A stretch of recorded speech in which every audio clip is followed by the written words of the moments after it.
So reading instruction hasn't always been the same. I think many people my age certainly can remember what was called the reading wars.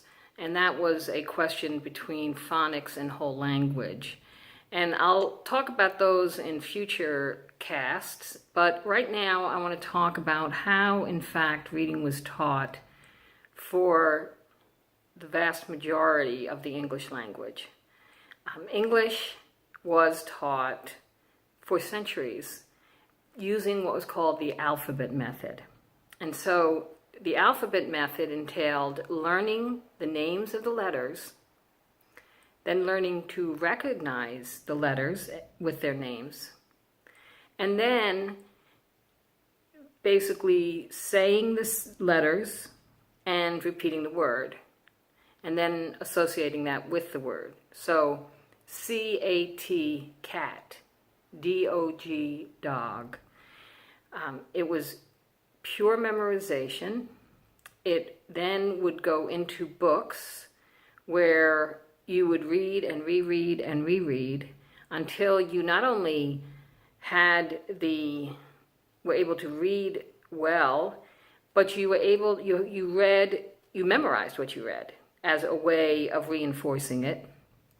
And the most important thing in reading, at least in the instruction early in this country, and the evidence in the McGuffey readers, which were published in the middle of the 19th century, were the articulation of words and making sure that they were pronounced correctly.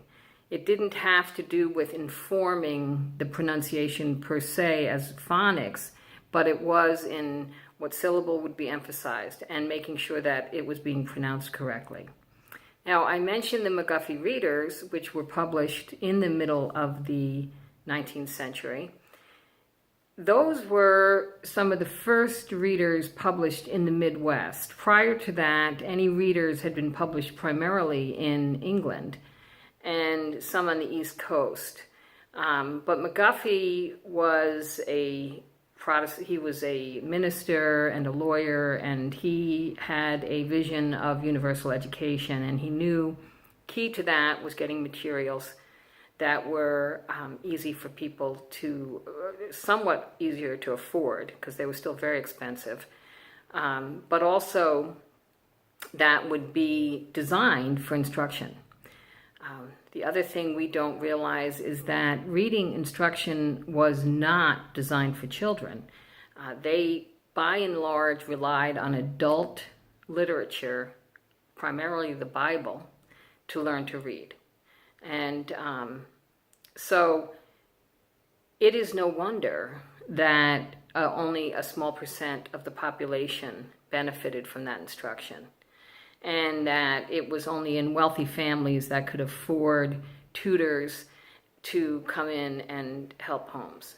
So today we still focus on the alphabet, but really its role in reading is not nearly as significant as it once was. And we do learn to alphabetize, which is great, and we learn to name letters so that the word can be spelled, which is great.